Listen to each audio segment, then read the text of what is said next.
Chapter 5. A Dead Man. I went into the room, and I was very surprised. The room was full of strange things. Coloured shirts and suits, 3 guitars, and there were posters and photographs on the wall. I looked at the posters. Jake Rosso's face looked down at me. I looked at the dead Jake Rosso's picture, and I remembered all the photographs on the walls of my room in Hong Kong. I could never forget that face, the face of my favourite singer. Then, while I looked at his face, something strange happened.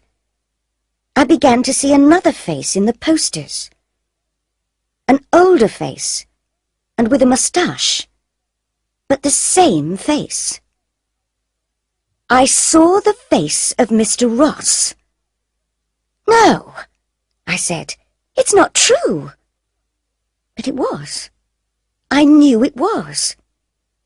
Mr. Ross is Jake Rosso. "No," said a voice behind me. I turned round and saw Mr. Ross. He was standing in the doorway. He looked afraid. "I don't believe you," I said. "You have to believe me." I looked at the posters. "Who is that, if it's not you?" "It's Jake Rosso. He was my brother." "That's not true," I shouted. "I don't believe you. Listen, Jake Rosso was my favourite singer. I had hundreds of photos of him. I still have all his records. I loved him. Do you understand? Thousands of people loved him." "He's dead," Mr. Ross said quietly. "No!" I shouted. "You're Jake Rosso. You look different now, yes. You've got short hair. You've got a moustache now, and you wear glasses. But you're Jake Rosso. You were my favourite pop star, so I know." Mr. Ross said nothing and watched my face. He doesn't know what to do, I thought. He knows I don't believe him, and he's afraid. Then he said, "It was you in the passage last night, wasn't it?" "Yes," I answered. He looked angry. "I was wrong to give your mother a job," he said. "I thought it was okay because you came from Hong Kong, and I needed help with my work. I needed a good secretary." "Does your other secretary know who you are?" I asked. "Do the other people on the island know?" Mr. Ross didn't answer, but walked across to the window. He was thinking. What's he going to do? I thought. Then he turned round. "Okay, you're right. I am Jake Rosso." "I knew it!" He looked worried and unhappy. "Can you keep a secret? A very important secret?" I thought for a minute, then I said, "Yes, I can keep a secret." Then he told me. "The other people on this island are my family." "Your family?" I said. "Yes. My real name is James Duncan, and Mr. and Mrs. Duncan are my father and mother. Tony is my younger brother, and his wife Lisa is my secretary. It's she who's in hospital." "And Dan and Stella Parks?" I asked. "My mother's sister and her husband," he said. "But what are you doing here on this island? I don't understand." "I'll tell you," he said. He sat down on a chair and took a guitar in his hands, but he didn't play it. You were right. I was a famous pop star. I was very rich, and I had a beautiful wife. But things went wrong. How? I took drugs, he said. I drank a lot of alcohol. I got drunk and crashed cars. I did stupid, terrible things. I knew it was wrong, but I couldn't stop doing it. I was crazy for a time. I can understand that, I told him. I've taken drugs too. He looked surprised. You have? Yes, I said. After my father died, I was very unhappy, and things went wrong for me too. But go on with your story. He went on. One night, I was driving my car. I was drunk. And I hit somebody.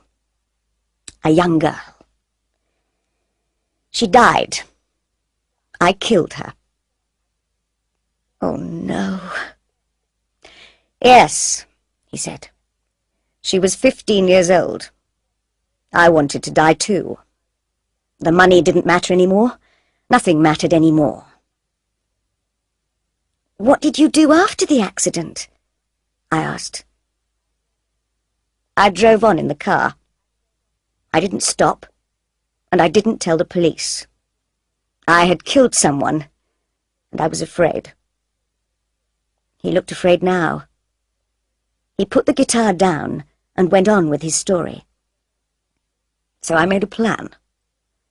Jake Rosso had to die too. It was the best thing to do. And so I killed him. But you're still alive. My family know I'm alive, but no other people know. He looked at me. But now you know. How did you do it? I asked.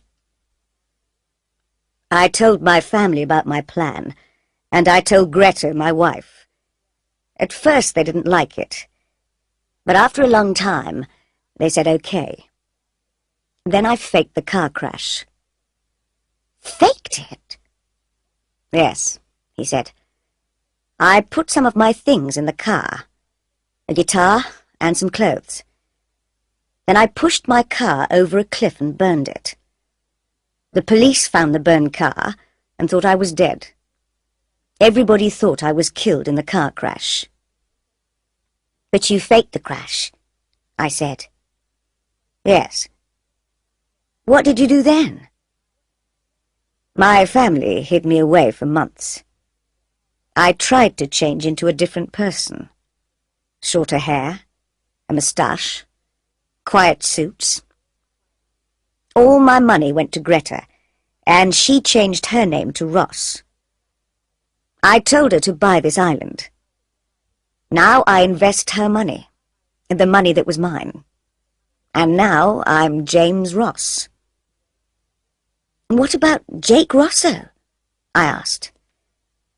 Jake Rosso took drugs, he said. Jake Rosso got drunk and crashed cars. He killed a young girl, so he had to die. I can never forget the girl. I think about her every day. And that's why you always look so sad, I thought. I looked around the room. Why do you keep a room like this? Why do you keep the guitars, the posters and photographs? James Ross did not speak for a minute. Then he said, I need to remember my old life and what Jake Rosso was like. I'm never going to sing again, and I'm never going to take drugs. But I need this room to remember. I looked at the posters and the photographs, and I looked at his sad face. I'm not going to say anything. I won't tell my mother. I won't tell anybody. James Ross looked at me, "I think you understand," he said. "I do," I said. "I've done bad things. I want to forget them too. I needed to get away, to hide too. That's why we came to England, to begin a new life. Yes, I understand." He took my hand, and we walked out of the room and closed the door. I never went into the room again, and I didn't tell anybody. My mother and I left the island at the end of the summer. Soon after, I went to college. My life is better now. I work on a farm in England, and my mother works in an office.